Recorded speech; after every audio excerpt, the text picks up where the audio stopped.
Okay. Finally. We're running now. Hello. Hello, Miss Impatient. I'm impatient because you're just sitting over there. Writing notes for our listeners.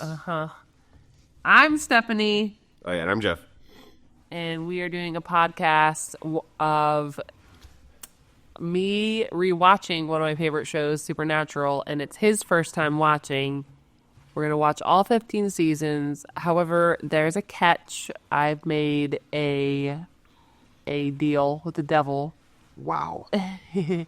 And I am going to have to watch his favorite show, a season for a season. And his favorite show is... And it's Star Trek. And I'm going to go back to every one of these doom and gloom when you describe this after you fall in love. We'll see. I'm going to do it.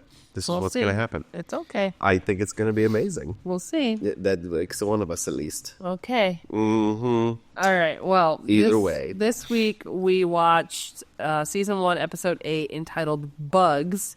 Original air date November 8th, 2005. Written by Rachel Nave and Bill Coakley. And directed by Kim Manners. The summary... Do you know any of these people? Kim Manners is... he is well known in the supernatural world. Oh, okay. Yeah. He directed a lot of episodes and did die during the 15 seasons. I'm not exactly sure when. Wow. Yeah, they did a dedicated episode to him type thing. But yeah, he's well known to the supernatural world. Summary is, after a construction worker is killed by insects burrowing into his brain, Sam and Dean investigate the town's history and find out that the new housing development is being built on sacred Indian land. The Indians put a curse on the land after their reservation had been ravished and destroyed. That's putting it lightly. Sam and Dean must find a way to survive and kill the deadly swarm of bean, locusts, spiders, and beetles. Yeah.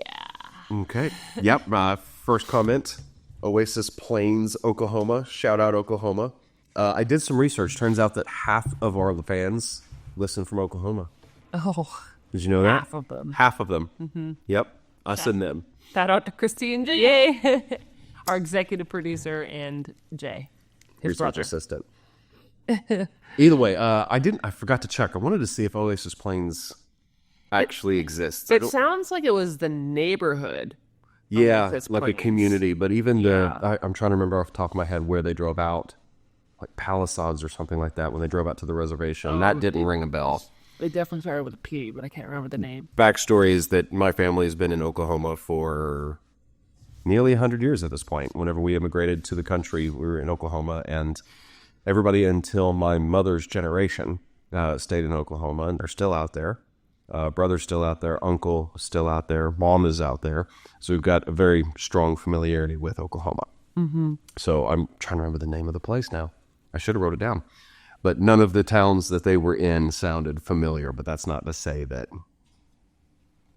don't exist. Yeah.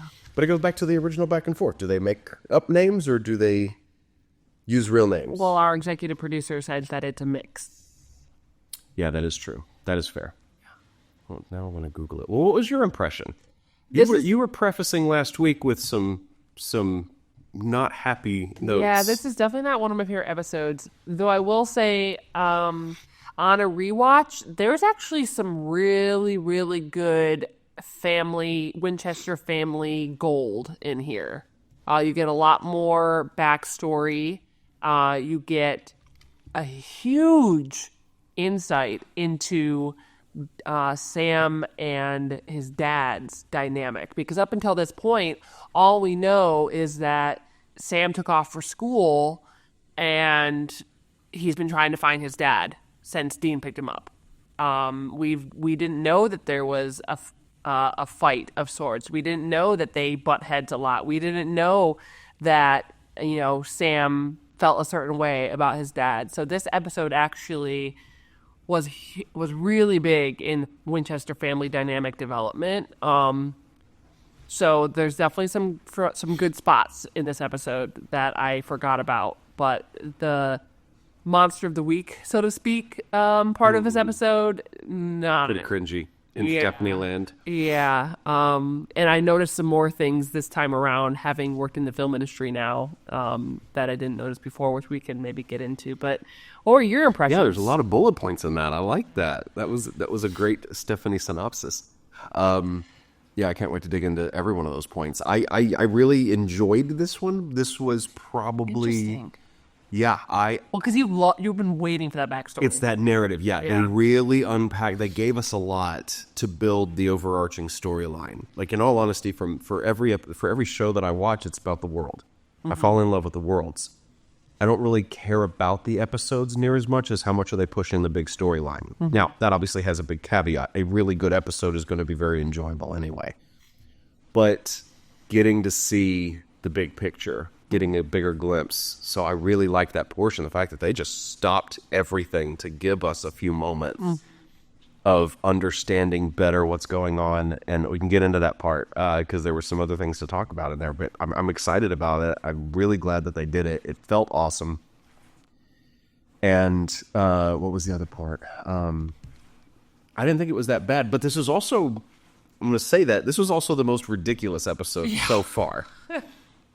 The flying plane CGI was bad. The spiders crawling through the shower head. Even in 2005, that was bad. When I saw that, I was like, "What in the world?" There were a couple of things that they were doing that was like, okay, they masked it pretty well. They had basic CGI. They did a good job. But then in other parts, you're just like, what the hell were you trying to do? The obvious plastic spiders that fell out of the towel.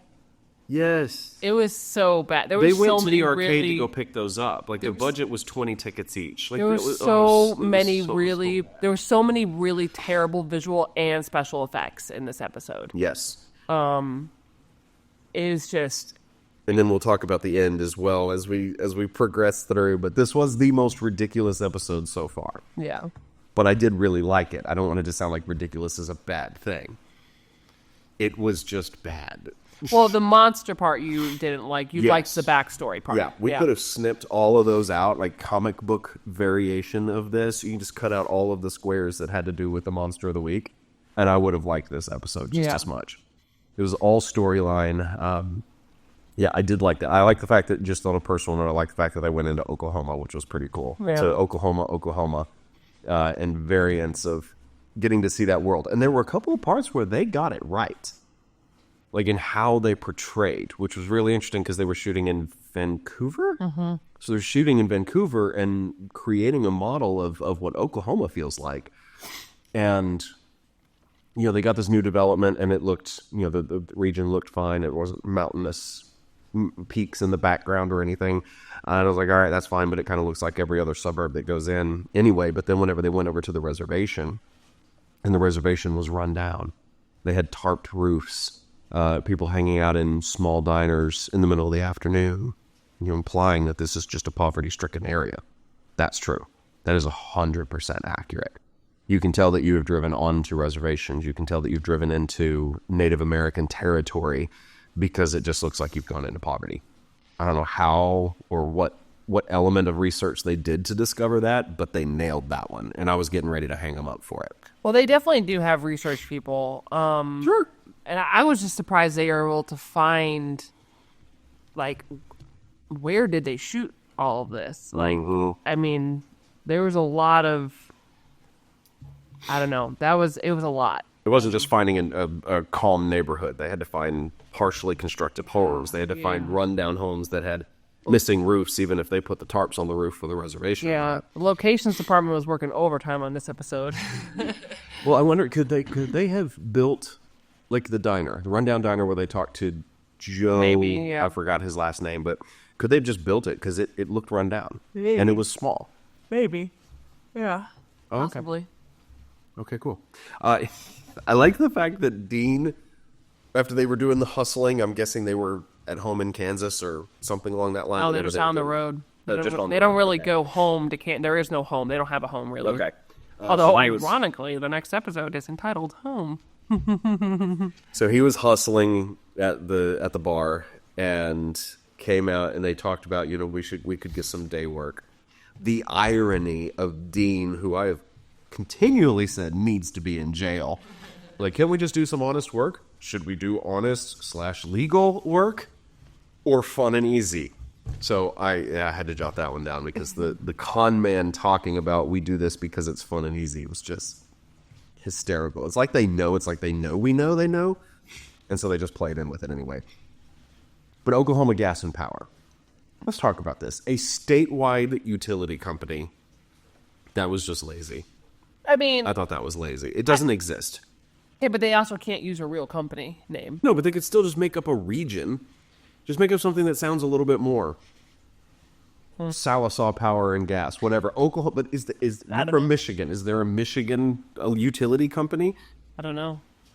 But that being said, I didn't bump on it. I don't really. Yeah, well, that sounds ridiculous. If you're listening and you live in Oklahoma, let us know what the name of your power company is. There's like 7 people that live in Oklahoma, so it's possible. 8. Johnson's had a kid. And then I do want to fact check something. Anybody in Oklahoma saying that they are open to any race, creed, sexual orientation for a neighborhood in the early 2000s just sounded a little bit far-fetched to me. Especially if you're not in one of the big cities. Even then politically, it's still relative.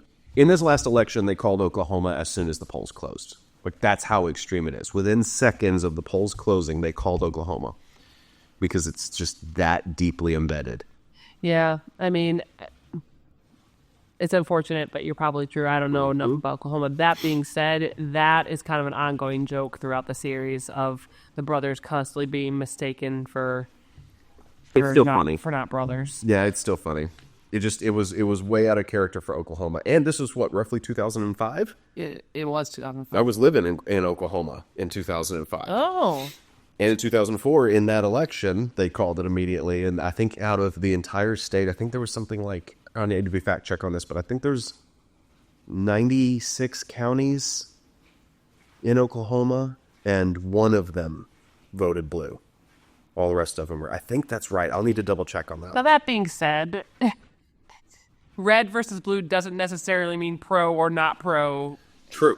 LGBTQ. In this case, though, I do remember there being severe issues and pushbacks. And I was living in one of the smaller towns. I wasn't in one of the more progressive large cities, which in Oklahoma is variable, debatable. On that anyway. But, I mean, the culture is a bit further behind, and we're also talking about 20 years ago. Yeah. I'm just calling that one out. It felt like somebody who wasn't familiar with Oklahoma wrote that part in because it stuck out as a little bit weird. And fight me on it. That's fine. That's perfectly fine. How about Matt, though? The son looks exactly... Okay, you didn't think so. I thought so. No, looks exactly like Freddie Highmore. Good Doctor, August Rush, that kid. But you realize that August Rush came out sometime in this general time frame, and he was like 12 years old. No. Yeah. I didn't realize that. Yeah. Well, that was my fun fact, so... Although I don't know that this is necessarily a spoiler, but it does happen on Supernatural where they reuse actors later on in the series, like to play a different character. And the dad in this episode is one of them. He comes back later, not as the same character, completely different character. Is this one of those they own it or they pretend that it doesn't happen? They pretend it doesn't happen. Really? Yeah. Okay. Yeah. There's a famous one in Trek, and when we get there, I'll point it out as conversation. But it was like we're pretending that it doesn't happen, but everybody knows that it happened anyway, so it becomes a continual joke that actually works itself back into the show later. Hysterical. Yeah.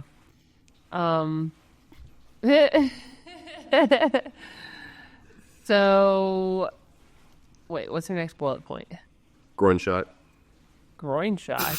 And they're pulling into the garage to go check out the steam shower. I made you rewind that because you had your head down so much of this episode. I'm taking notes. But you were missing quite a bit of visual moments on this episode. But yeah, I thought that was a very brother thing to do. Yeah, it was a brother moment. Yeah, that's funny. I think it hit you a lot funnier than it did me. Yeah. For me, it just looks like normal life. Well, yeah, but the whole point is that it's continuing to develop how the dynamic between these brothers, and it is so realistic to like what people experience in real life. between brothers. Yeah. I don't think my brother and I groin shot at each other all that much. That was a stomach shot, by the way. I don't know why you You keep keep saying that, but trust me, that was not a stomach shot. It was definitely a stomach shot. I don't think so. Yeah. Do we need to rewind the tape again? We can go back and check on it, but I am 90% certain that was a groin shot. I want to talk about the important conversation that you said that they stopped everything and started talking about their dad and everything. Yeah. I, as a person that's in the film and TV industry now, noticed quite heavily that Sam's coverage was very obvious day. Behind him was a daylit sky. And then when you turned and looked at Dean, it was up against the building. But it was also, at least to me, so very obvious that it was night. Which means that they lost the film crew lost the light. That's what we call it. We lost the light. It was a daytime exterior scene, and they just simply ran out of time. How did you notice that? Because I wasn't seeing it near as blatantly as you seem to have been noticing it. Because that building was in just darkness. There was no and the quote unquote like building street light was on as well. If it's daytime, why does that light need to be on? The street light was on? Well, it's the building. It's the light on the side of the building, like porch light. It was type right thing. behind Dean. Like his head was blocking it. Yeah, I did notice that was on. I wasn't sure if that was relevant or not. But yeah, I guess you're right. No, it was really. And with Sam, it was definitely more natural light, brighter. Yes, and on Dean, on his face, even like it just was artificial. And then when they kind of cut away to like, okay, we're done with the conversation, let's walk into the building, it was just so obvious that it was night. That was just straight up obvious. Straight night. Yeah. Like, and like, look, I feel for them because at the end of the day, like, they got to get that shot because what are they going to do? Come back to that that's the only day that they were at that location. They were there for that one particular scene between the brothers because it's possible that the professor, them talking to the professor, was shot in that building. It also could not have been shot at that building. So it's possible that they were there at that location just for that one scene. And like, what did they tell the studio? Like, sorry, we got to go back there for like an hour's worth of work or less. You know, it's not happening. So they just had to make do with what they had. They lost the light. It was unfortunate. And they just had to do the best they could to make it not super obvious. And, you know, you didn't notice it until I pointed it out. So I guess they did a good enough job for the average viewer. For me, I'm looking at them like, oh, God, they lost the light. Poor people. But that's one of those things that I've said this from the pilot. It's so much more enjoyable to watch stuff with you because there is enjoyment of sometimes in catching the mistakes and finding the whoopsies. Like you feel like you're extra good at watching TV, I guess, if you could do this. But I never would have noticed it because I look for continuity issues like, we were watching something yesterday, and oh yeah, that's right. We were watching a show yesterday, and the guy was drinking. He was refilling his glass. He was drinking. He was refilling his glass. He was drinking. But then the ice vanished between one shot and the next. And we're talking about the course of about 60 seconds, and a glass full of ice vanished between one shot. And he wasn't obviously throwing these ice cubes in his mouth and chewing on them. But I notice more of physical element items like that. I don't even pay attention to environment. But because of your background, because of your attuneness to watching these things from a logistical standpoint, you just straight up notice different things. I mean, the funny thing about the ice cube, though, is that they're very rarely, I don't know if I've ever worked on a show where they use real ice. So it's not that it melted. I don't really know what happened there. Yeah, I agree. I don't really know what happened there. But, yeah, I feel their pain because on the show I'm working on now, this last episode that we shot, we had a day that was all daylight exterior dependent. Like it was all day and we were outside all day. And the last scene, we fully shot it at night. Like it was full on dark outside, not even a little bit of light in the sky. And we were shooting a daylight exterior scene. I don't really know. I wasn't physically present. There's a lot of different areas of our footprint. I was at base camp, and I remember texting one of the people over there and like, and, there was like a text thread of like updates saying that, we're rehearsing this last scene or whatever. And I was like, isn't it like full on dark outside, they're like, yep, it doesn't look good. Okay, so I'm really glad that's where you left it off, because I'm curious. Put us in that moment of what that looks like, because you've already told us about restrictions, about limitations. You're only going to be in this location for a day. Daylight dependent means you legitimately have to do whatever the sun is allowing you to do, but then you guys bend around it. Obviously, it's not ideal, but you have backup plans. Like, how does the conversation work? What makes this happen? Like, what does the day in the life look like that makes this work? And then how much does technology, the camera work, lighting, even positioning? Because remember, last week you were talking about needing to pivot and adjust because you were on a roof that was super windy, so you moved some things inside. So, like, how much does each of that play into something that is uncontrollable as daylight? I mean, you just do your best to get it done. We've strategically placed ourselves underneath like an overpass bridge thing. And that was supposed to help a little bit with the whole daylight thing. I'm not sure if it makes it easier to bounce light and make it look like daylight, or you just can't really see the sky, so it's harder to tell that it's nighttime. I mean, in Supernatural, they shot Sam's coverage first for a reason, because you could see the sky behind him. And so if you're looking at Sam and the sky is dark, all of a sudden, because they arrived at daytime, and now within like 30 seconds it's night outside. So they strategically did it so that we saw the sky in one shot, and then we turned around onto Dean, and it's against the building.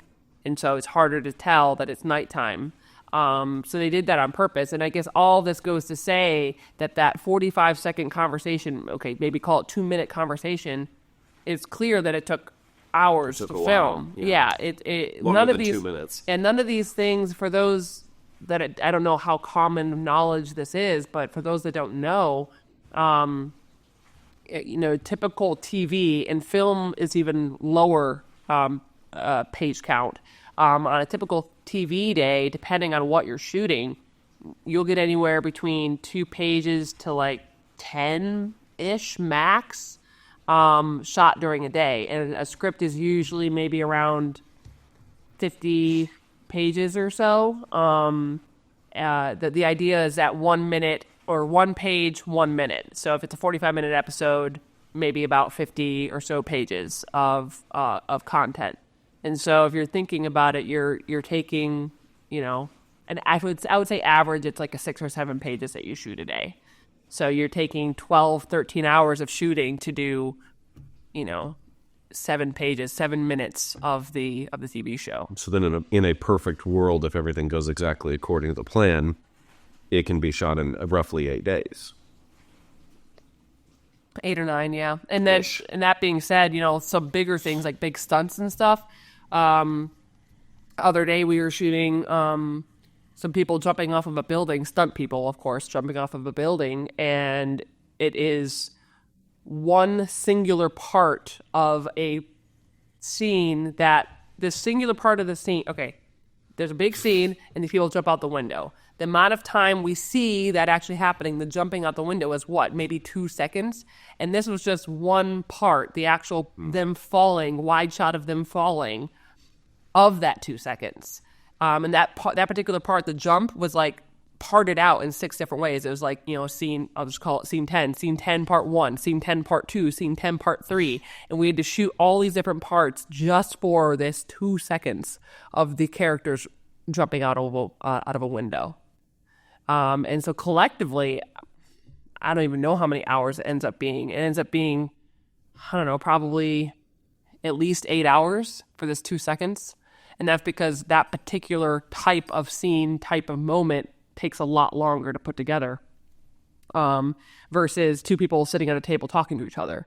That's a much faster thing to shoot, especially actually daylight. If you're outside and you're using the sun as your light, you can get 2 people talking to each other done pretty quickly because it's easy to just... Okay, camera guy, just turn around or camera guy, just walk on the other side. Right. And you might have to do like a bounce card. A bounce card bounces the light onto another surface. It's a reflective surface, and it'll add light to whatever you're trying to light. Because when you don't have the sunlight, you have to create that lighting yourself.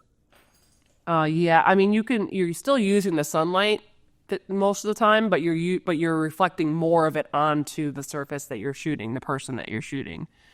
Right. Making it more direct. You said it goes extra fast whenever it's sunshine, whenever it's sunlight outside. Yeah. It goes extra fast, as opposed to like inside the studio. Yeah. The light has to be artificially created, which means more work, which means more time. Correct, yes. Gotcha. And I should specify, it's more actually overcast is the best, because when you have direct sunlight, no clouds, there's shadows that you gotta get rid of. Or diffuse the light. Mm-hmm, yeah. Cool. So when you have just a standard cloudy day, that's actually kind of the perfect setting for an exterior day scene, because it's a lot less work.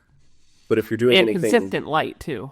Yeah, but if you're doing anything that's multiple days, then that could actually become a problem. I think like sunshine on one day and diffusion on the other day. I think the idea is that, I mean, that being said, you could also have rain one day. I think there's the plausible deniability of it was overcast during this scene, but later, who's to say that the clouds didn't clear and there's a later sunlight. scene in the show. Yeah. Okay. Yeah. But when you are trying to match things specifically, you know, if say you're shooting exterior car, you know, that seeing the car drive down the street and it's bright sunlight, and then later in the studio you're shooting the interior part, you have to do a much more specific lighting, because otherwise it doesn't match. So in that case, yes. But I think there is a general acceptance of, from one scene to another, that it's okay if the weather changes, because who knows? The only time that can create problems is when you have two scenes that are intercut between each other. So maybe somebody's on the phone with somebody else and they're walking down the street and it's pouring rain, and then you shoot the other side, the other person walking down a different street on a different day and it's sunlight. It's like, well, they're supposed to be in the same place, the same neighborhood, but it's literally the weather is completely different. That's where it is tough, and things have had to change in the schedule because of that. Well, I would think the other factor that there could be something in the script that's making it dependent. Like, you have to adjust the weather based on what's happening. It depends, yeah. I mean, like when they shot Singing in the Rain or Twisters. Well, yeah, you create. We have rain machines. I shot an episode that was supposed to be taking place during a hurricane, and the characters all, not during, it's like a hurricane is coming, and the characters all meet up at this bar, and they come in from outside soaking wet, and outside the window, it was a real location. We weren't shooting it on the stage, and outside the location, we had a rain machine going to make it look, so that when you looked out the windows, it was pouring rain outside. It was actually quite fun. To have the characters, the actors having to come in and out from there. It was actually quite hilarious. In and out of the rain. Yeah, they were just like, one of my jobs was to cue them, and they were just standing there in the rain. There was no reason they needed to be standing in the rain, because they were off camera. They could have been standing in the dry area waiting to be cued to go into the building, but instead they were just standing in the rain looking at me, and then kind of like throwing their arms out like, what? How long am I going to be standing here for? And I'm just laughing. Did they need... What? Weirdos? Well, Did they need to be wet? Well, yes, going in, but they didn't... I mean, they were already soaking wet. They've done this several times over. And if you don't have a rain machine, because at the beginning, we shot part of it during the day and part of it during the night. It's scripted to be night, so we avoided the windows for the first part of the day. And so during the actual daytime... we had the wardrobe and makeup and hair department wetting them down outside the door. Oh, okay. To make them wet. Now, that being said, that level of wet, when they just kind of like were spritzing them and getting their hair wet and like throwing some water on their clothes, was very different than the level of what they got from being under the torrential downpour of the rain machine. I can imagine drown rat level. Yeah, and it was just so funny to see them going in, because they were wet when they went in when we wetted them, but then when they got under the rain machine, it was just like it's just dripping from every orifice of it. They're just completely soaked to the bone. I was like, wow, hopefully they figured out how to make that not look weird. That's so funny. I know. Movie magic. So then, okay, so my favorite part of the scene, I know that this was the part that you had noticed, but the part that I really enjoyed about that was what they were doing. They halted everything to talk about Dad. Mm-hmm. And then we finally got... trying to think about how to say this. The fun part, and this works in real life too, the fun part about it is that you learn something about somebody, but you really only get a glimpse of it until you get to dig in and learn more. So like every one fact that you learn about someone is supported by 20 or 30 different additional facts that make it, more comparable to your life, that make it real. Like every decision that you make based on a whole lot of factors up to that point. And then in this case, we finally got to see some of that. Sam left at 18. He left seconds after he turned 18. My original assumption was that he was an 18-year-old like a lot of people are at 18. I did the same thing. I moved 4 days after I turned of age. I left home as quick as I could, and my brother left home pretty quick. And some people just do. But the fact that we learn here that there's so much more to it now. There was a problem. There's an issue. We have an issue. That he didn't just leave to go off to school, or he didn't just leave because of the hunting. There was more. And this to get so much more explanation there. And at the same time, Sam's issue with his dad can also make Dean more loyal. More or less likely to leave. At this point, I'm wondering if maybe Dean had, do I even like hunting? Do I want to go do something else with my life? Because he was still at that young age too. Was he 22? 22, yeah. 22. I see, I'm getting there. Look at this. I'm learning the family tree. But Dean might have been thinking about, maybe I want to go try some other things and see if hunting is something that I want to do with my life. Do I want to pick up the family business? Do I want to do something where I keep having to break the law and swindling people? Maybe he enjoys it. Maybe he doesn't. But with Sam leaving and leaving Dad alone, could have influenced Dean to maybe I can't leave now. So we got insights into Dean a whole lot as well, the felon. And Sam, I loved this part. Like they script-wise, like storyline-wise, they paused everything, just standing out randomly in this campus in front of a building talking about this very, very serious thing. But I'm so here for it. It was awesome. The fact that he turned 18 and just bailed out and there was a problem. Like the last time, it sounds like the last time they talked, they fought. Which can really mess with a kid's head. Can really, like, what if this is the last time, especially now that Dad's gone hunting and he hasn't checked in, we haven't heard from him. That's really got to be messing with Sam. Like, what if the last time I talked to my father, we fought?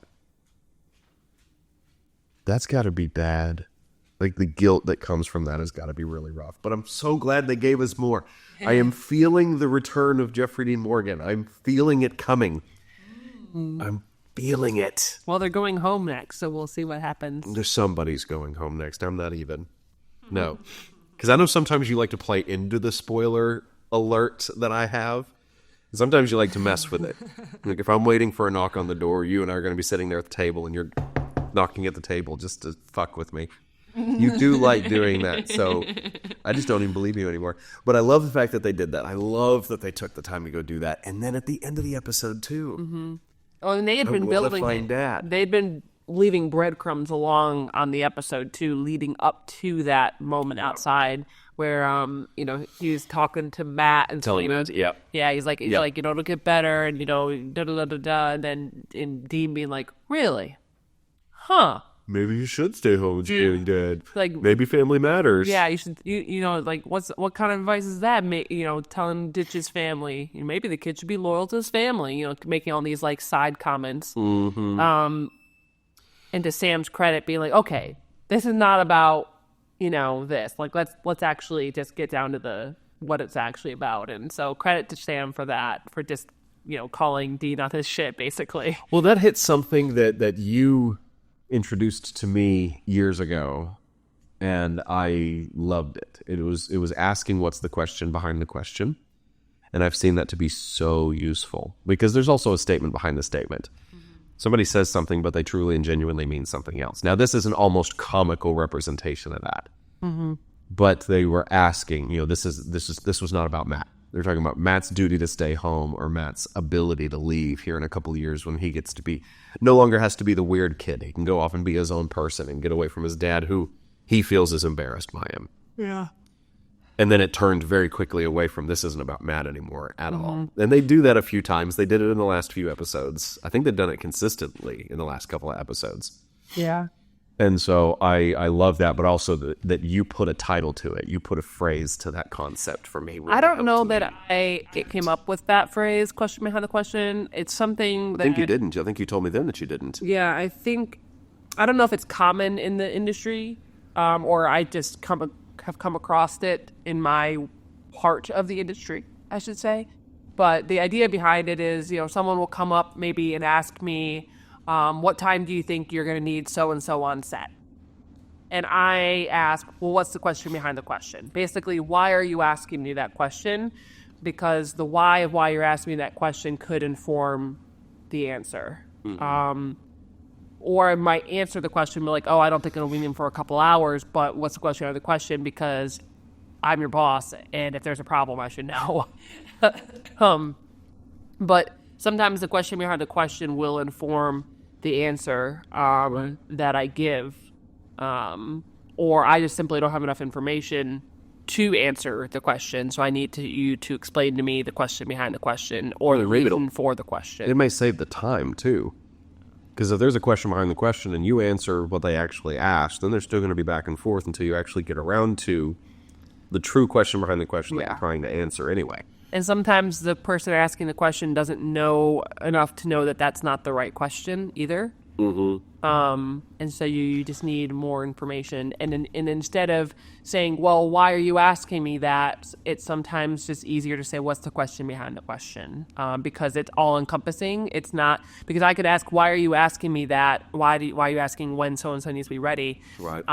And you could say, well, I'm just, I don't know. That doesn't suggest the answer that you're trying to get to. Yeah. It's the natural thing that you think of like, hey, I'm just curious, why are you asking? Yeah. But then whenever you ask, and I remember the first time that I heard about it, I remember very specifically when you asked me that, it made me pause and actually think about it for a second. I was like, hold on, what the hell does that even mean? The question, but fascinating. Okay, well, let me try to think about what I'm actually trying to get to. Yeah.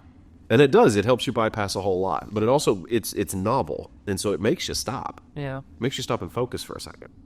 Yeah. It's again, it's all encompassing as well. It's, instead of it being a very specific question that I'm asking you about your question, it is, again, it makes you stop and analyze what you're trying to say. Instead of me asking, because I could say, well, is he not ready? Like that, or is that actor not ready? And if the answer is no, then now I have to ask another question. Why isn't he ready? What's going on? As opposed to just cut to the chase, what's going on? Essentially is what the question behind the question is trying to get at. So it's a short way of letting that person give the contextual details that are needed, I guess. And also a bonus for anybody who's been counting the total number of times in the last 5 minutes we've said question. Comment down below how many times we've said the word question. But I do like that. I get it. I get it. Joe the native in the diner. I like him a lot. I like him. He's not a liar. He's not a liar. He was chirpy. Truth is, no, it's not. No, truth is, I don't actually agree with his response here, but I understand it's funny. It's like, truth is, those who say truth is are liars. And I was just like, no. I have a fun story time with that. And there was a couple years ago that I was working with someone, and I used to say, to be honest. And that was my indicator of, I'm going to cut through all the fluff, especially in a business type relationship. Yeah. A lot of times we just have to PC, you have to put some sugar on it to make it go down easier. And so I would use the phrase like, hey, to be honest, would be to cut right to the point. Mm-hmm. But then his response was, if anybody's saying to be honest, it should be irrelevant. You shouldn't have to clarify that you're being honest in this. So it triggers to me that there's something wrong with it. It actually got me thinking about it, and I broke out of that for a while. The end of that story, unfortunately, this guy was cheating on his spouse. He was lying and deceptive in the business. There's a possibility he might do some jail time. I don't know. But it turns out he was not a very honest person anyway. So it kind of threw everything for me into a tizzy for a bit, because I basically switched over to be candid, which I do think is a completely separate thing. So I agree with you that somebody saying truth is doesn't necessarily mean that they're lying. Mm-hmm. but there's something that it does mean. Maybe our wording is just wrong. I think that in the case of the guy that you're working with, he's projecting his own shit onto other people. That's the problem. He's saying, well, when I say it, I'm actually like being a liar. Yeah, which is super interesting. Of people, but there's also a lot of people that literally are not. Right. I didn't. In my not understanding the projection, it threw me into like this metaphysical thought process of, okay, hold on a second. Am I being deceptive by saying this? Yeah. What exactly am I trying to say? But I'm not an overthinker at all. This was very simple. What I could say is, and I don't think this is what he was saying, but what I could say that there is maybe some merit to it is, well, wait, so does that mean up until now you haven't been honest? Right. But again, that's still like super, because you're trying to navigate PC waters or trying to say things in a kind way as opposed to cutting to the chase. And so, or you're just kind of neglecting to say. Right, like they're saying all these things that you disagree with or something, and you're just like, and you're just kind of nodding along and just kind of listening, and eventually you're just like, to be honest, I don't agree with anything you just said. Yeah, it's an interesting factor because to somebody who is always just candid, somebody who's always direct and to the point, people who are man of few words, people who are genuinely cynical, a phrase like that may turn them off. Mm-hmm. But for somebody who is kind of along for the ride, I'm enjoying listening to you talk, or you're telling a story, or I'm picking up what you're putting down, putting in those little, because these are flares. These are flares just in conversation, because it can help you. That can be, truth could also be a summation. It could also mean like, hey, I'm about to tell you what the point is, and I'm kind of introducing the point in this case. I think the point of all of that is that everybody has different ways of communicating and different ways of understanding. Yeah. And so I don't know that anybody should put a black and white on any of it. Like if some random person says to me, to be honest, I'm not going to necessarily be like, oh, well, they're obviously being extremely honest right now. Because I am a very honest person. And so, but I shouldn't assume that anybody else is also a super honest person. And I shouldn't assume that if someone says, to be honest, it means that they're being 100% truthful. Neither should I assume that them saying to be honest means that they are being untruthful. That's the whole point. You need to leave the door open for a myriad of different possibilities. And it actually quite bothers me when people pigeonhole or make something black and white, because again, every human is different and they're made up of their own experiences in life. And maybe I grew up in an environment where, the people around me were honest. And so I'm going to approach the world in that way. Somebody else might have grown up in an environment where everyone was dishonest all the time. Most of the time, they are constantly being lied to. So they're going to have a different experience with this world. Mm-hmm. And so again, knowing that everybody grows up with different experiences should leave the door open for not saying blanket statements like truth is equals you're lying, and I know it was a funny moment, like it's fine. It was for the comedy. It's fine. And it was great. But the problem is there are people out there like this that actually do think that way. When you say truth is, or to be honest, they automatically think you're just lying. Yeah. Yeah. And there are enough generalizations. Like I have to train, because most of the people that I work with are non-native English speakers. Most of the people on my team are non-native English speakers. So teaching some of these things, I found that there are sometimes that are universalities. That, in general, somebody says the truth is, and if anybody on my team is like, I don't trust that person because they said the truth is, then we're going to have a talk about that. That this isn't exactly what happens. You've got to give some room there. But in some situations, you might have, I've had to have a chat with somebody on my team that she uses okay, like okay question mark as a placeholder. And so if she's moving from one statement to the next, she'll go okay. Like she's actually asking, is this okay? But then she moves on to the next thing. And it's a minor thing. You would never pay attention to it until you hear somebody saying, this is what we're going to do. It's going to be ready by the end of this week. Okay. And then next week. And then you see constantly. It's a transition piece. Yeah. Except you see that it's a question and response type thing most of the time across us. And so you got to see them. You see them taking a breath to try to jump in and answer, but then she goes ahead and starts talking again in the next statement that she's making. So she's asking a question to get response. Like the feedback poll is a feedback request. And then she's not leaving any room for the feedback request, even if they're just going to come back and be like, okay, and then move on. But it disrupts the normal. And for some people, that's a huge issue. Everybody speaks about it in a different way. Everybody receives things in a different way. I loved your illustrations. You're really good at that. And I think the point here is that, to be honest, or truth is, or transition pieces of okay, everybody has different experiences in life and has learned to communicate in different ways. And so it is always good to lead with a question rather than an assumption. Why is she doing that, as opposed to, or did they say that because they're trying to get one over on me, or are they actually, it lead with a question. And I think that generally will serve all of us better to lead with a question.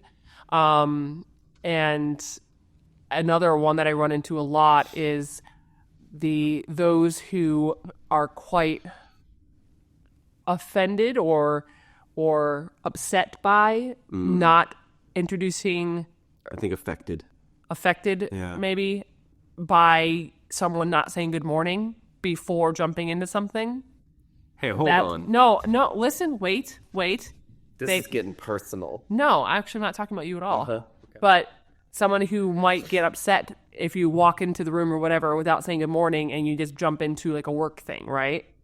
And I can understand that perspective, but my personal perspective is don't waste my time with whatever. Just ask me what you want to ask me, or tell me what you want to tell me. It's a waste of time for me to say, good morning, how are you? How was your morning? No, just what do you want?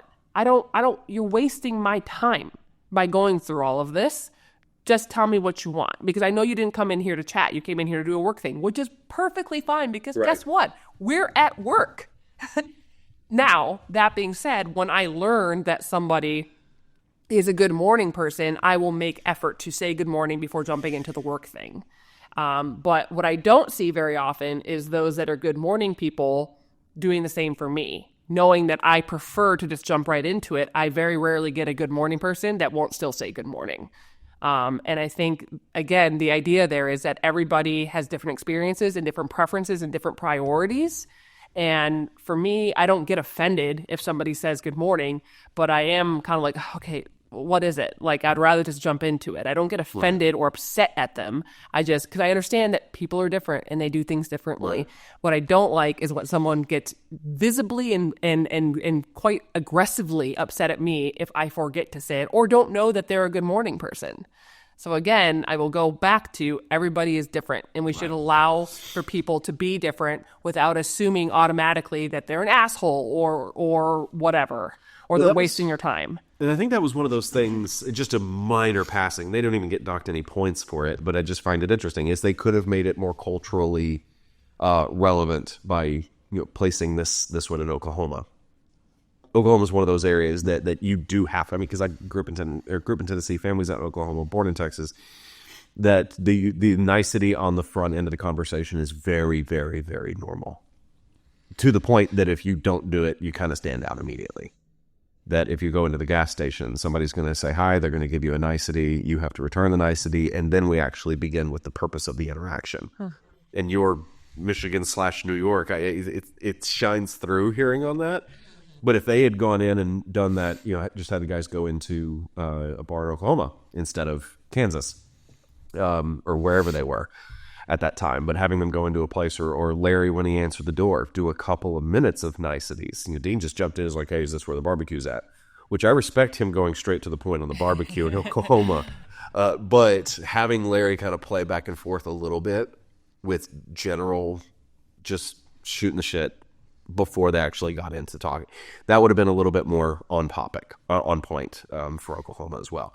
But I get it, and it's one of those things that I ended up growing out of. I grew up around it, growing up in around Chattanooga in East Tennessee. That was just part of normal life. Things move a little bit slower. And if I were to go in up here in New York and go into a place and start trying to small talk at the gas station, I don't know, I might get kicked out. Well, I'd get a weird look for sure. So yeah, everybody is different. There are cultural and regional norms as well, but and there's pluses and minuses to both. And what you hope is you can strike a good medium.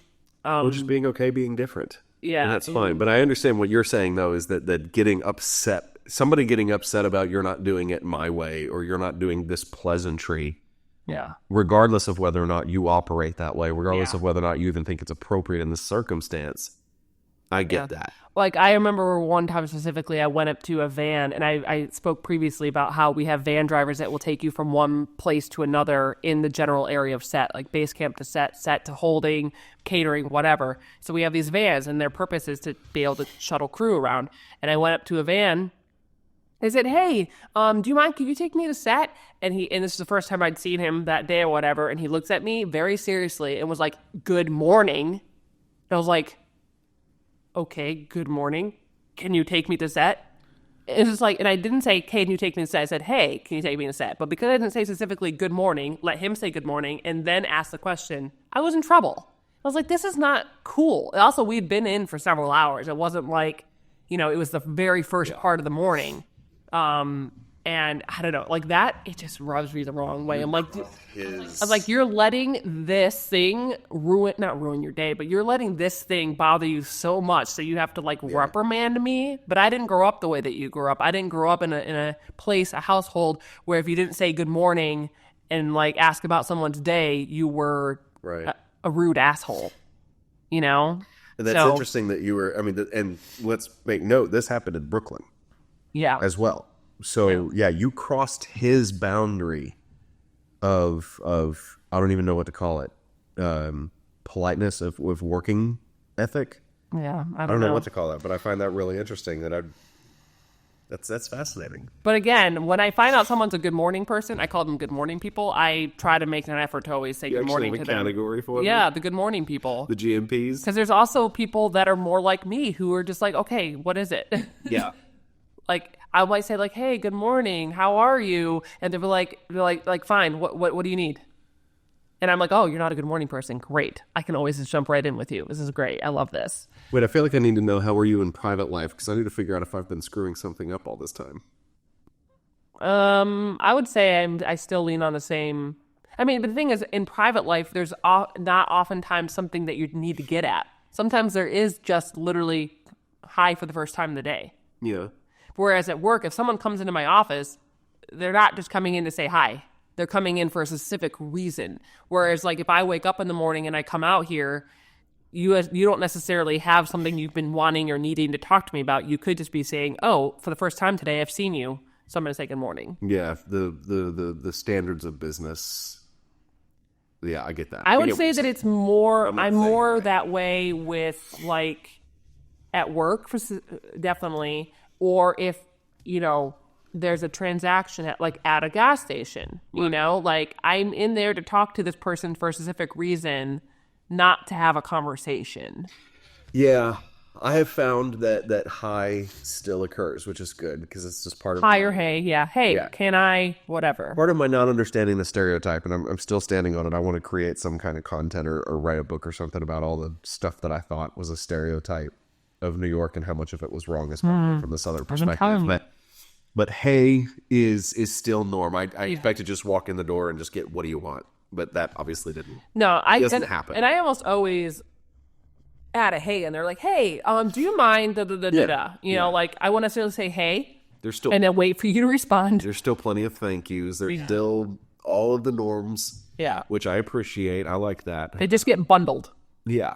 But you're not going to sit there for 5 or 10 minutes. Like when we were in Oklahoma a little while ago, and Oklahoma, a little while ago. Sorry, Raphael. And then we went into a gas station, and we were there for a lot longer because they were chit-chatting with us. You remember that one? We ended up getting some food, but it was chit-chat. And there was the expectation of hang out for a while and chit-chat. I think we were in Southwest Oklahoma that day. But it was middle of nowhere. Yeah, and, if people all have all the time in the world, that's fine. But if I'm noticing there's a line behind me, I'm thinking I'm wasting all these people's time right now by having a conversation. Or, this worker, I don't know what they got going on. They might have to go into the back and do something, and now they're talking to me for 3 to 4 minutes. So I think for me, it's people think it's disrespectful not to say good morning or have a conversation, and I can understand why that perspective exists. I totally understand it. But from my perspective, it's disrespectful to that person's time. Right. and potentially other people's time, you know, if there's people behind me in line or something. And so for me, it's the opposite. Having a whole-on conversation is disrespectful to somebody else's time. And for them, it's disrespectful not to do it. I get it, but they don't seem to understand I should say they. General feeling I've gotten from the Good Morning people is they don't understand my perspective and don't want to understand it. They just want me to change. Mm-hmm. I get that. This is what grinds Stephanie's gears. It only grinds my gears when I get reprimanded for it. As if there's only one perspective in this world, and I need to follow into it. Yeah, somebody from anybody on crew that's coming at you like that for not saying good morning on the front end, especially when because that's their personal thing. Mm-hmm. That's not the culture of trust me. That's not the culture of the studio. It's not the culture of the show at all. So yeah, I agree with you on that one. He was in the wrong. Yeah. Did you hit him? No, but now every time this was years ago, but you know, anytime I saw that person again, I made sure to say good morning. Yeah. And it's not that I'm changing. It's not that I am changing. It is that it doesn't matter enough to me. It matters enough to me. The good morning of it all doesn't matter enough to me to not change it for other people's perspectives and preferences. I don't seem to get the same in return, but that's okay. It's not that deep, guys. It's really not that deep. And that's the whole point. It's not that deep. It's not that difficult to just change that one little thing as long as you remember. And sometimes you forget, and that's okay too. Well, the point is that Joe in the diner he's my kind of guy. And he's funny. Well, he was calling Dean out on his shit. So and he was calling Dean out. And Dean, I think that Dean gets to fly under the radar a little too much. A bit too much, actually. He's charming. And that's maybe part of the problem, is that he gets by with it. You know what that's like. I have no idea what you're talking about. No, definitely not. But one thing I wanted to make sure we talked about. This episode was ridiculous. Oh, I do have a story. 100%. I do have a story about the ridiculous, but go ahead. I don't want to let you get out first. Okay. Let's fast forward to the end of it. It'll get the actual the bugs. The actual bugs. Number one, that can of bug spray that Dean was carrying around was infinite ammo. He'd used the cheat code for that one. Number two, the sun came up in like 5 seconds. Yeah, that was ridiculous. It came up almost instantly. Somebody just did the dentist's office, or which one, or not the dentist, the eye doctor. Do you like 1 or 2? And then the sun's just up. So it took 5 seconds for the sun to come up. Night lasted all of 8 minutes. Yeah, I know, right? Because they were an hour away, and the sun was already going down. Well, and they got there after night. He said it's just after midnight or something, too, at some point. Oh, yeah. You're right. So yeah, unless we actually did establish the time. Unless when they were in the living room, they cut to several hours later. We didn't know it, but still, it was... Still would have given us some kind of progress, because they were up in the attic, and then they tried all their stuff, and everything just started coming in, and so they just covered themselves with their jackets for 15 seconds, and then somebody light switched the sun up. Yeah. It was ridiculous. Yeah, it was ridiculous. Night lasted less than 10 minutes in real time. And also, the contractor at the beginning was killed in like less than 2 minutes. It was long enough for the guy that was on the ground to run to his truck, get a rope, and come back. And they were yelling at each other the whole time. And so then by the time he comes back, this guy's dead. Which means these guys survived overnight with millions more bugs.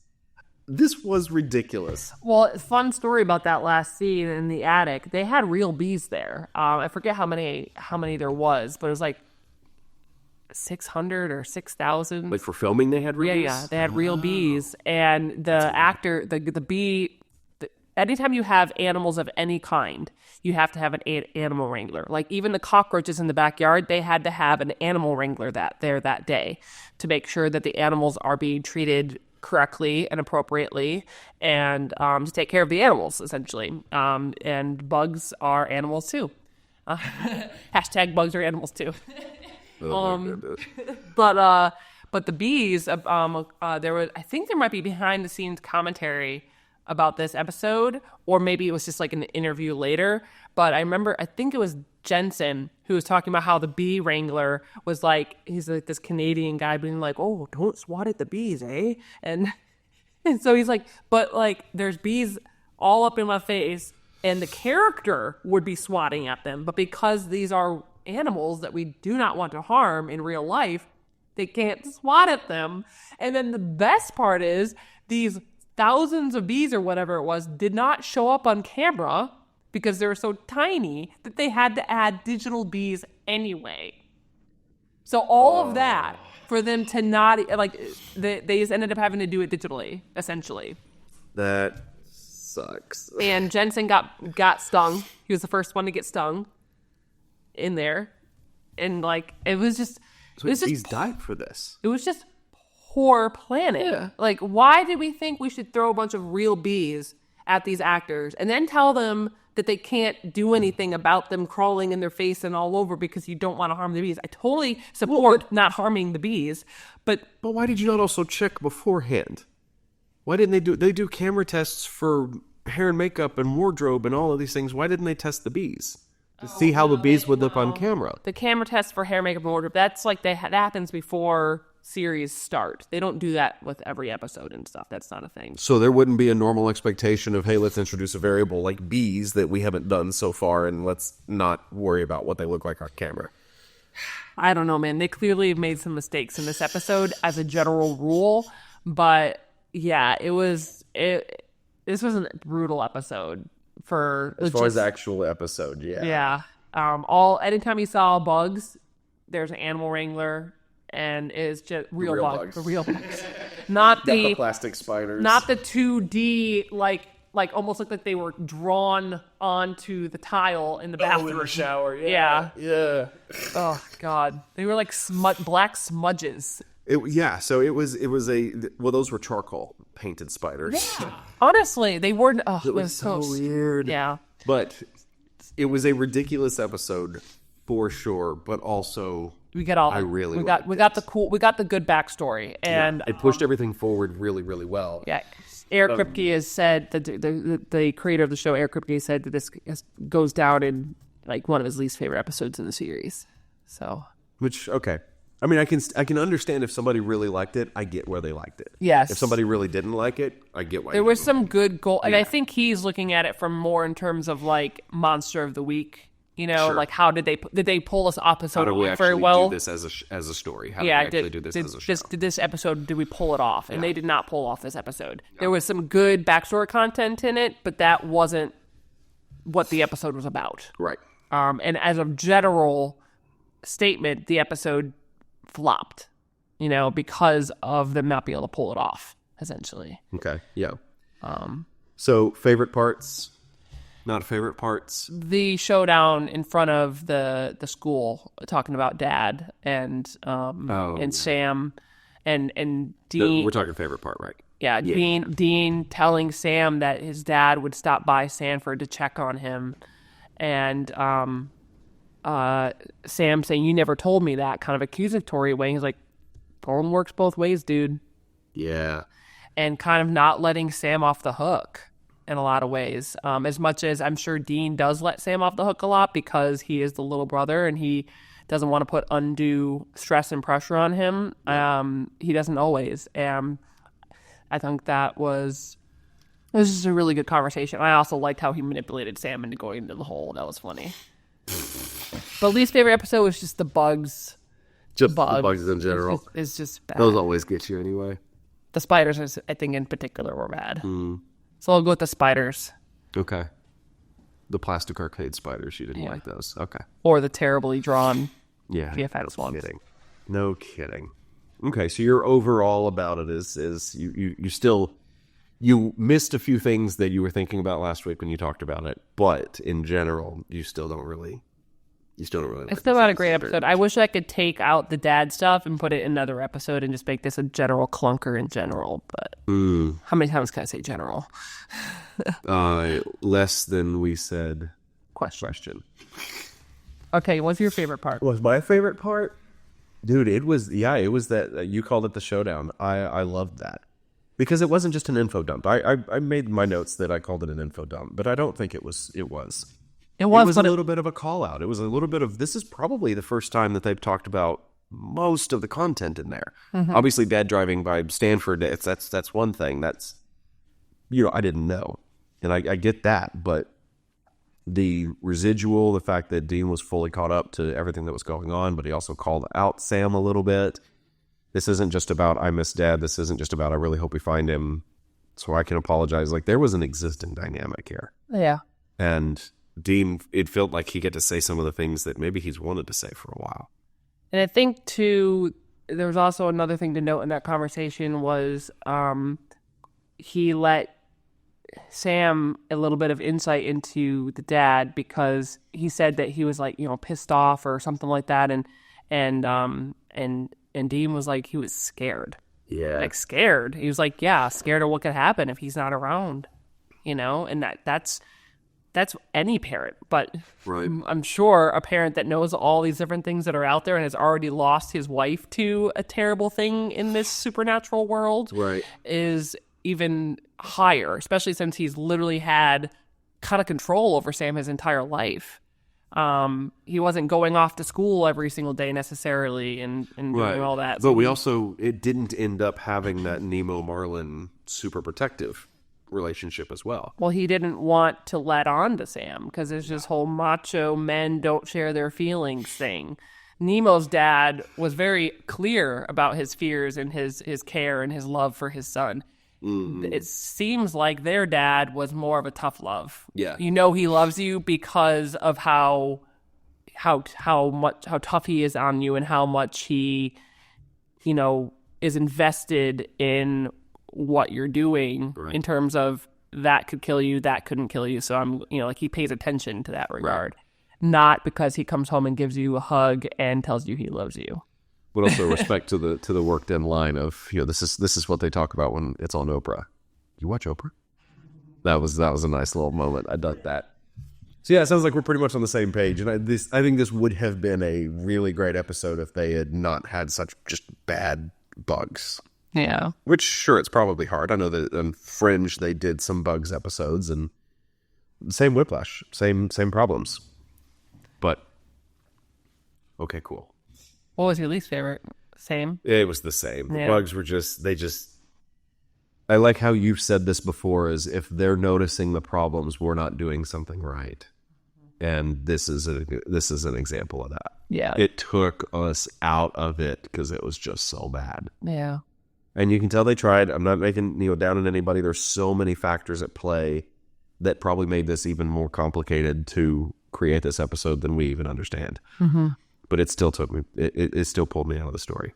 Yeah, I get it. I mean, I've said since the beginning this was not a great episode. So, but the next episode, good segue there, is called Home, and it is one of the best. And I think you're going to get a lot of these things you've been hoping and praying for in terms of like more, because the boys do go home.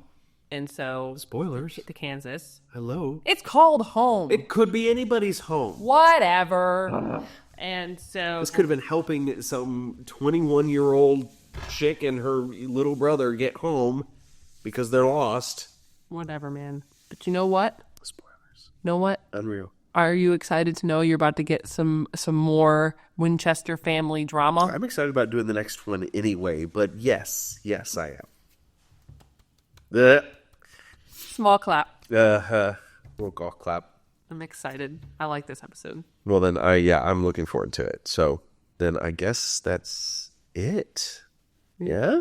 Yeah. So if there's anything else you want to say about it, or else we can put bugs to bed. Keep it fun, fierce, and fabulous, and bug-free. Oh, my goodness. All right, that was kind of cute. Okay. Go ahead. Oh, yeah, I forgot. You forgot? Just remember, driver picks the music. Shotgun shuts his K-Cole. Okay, bye.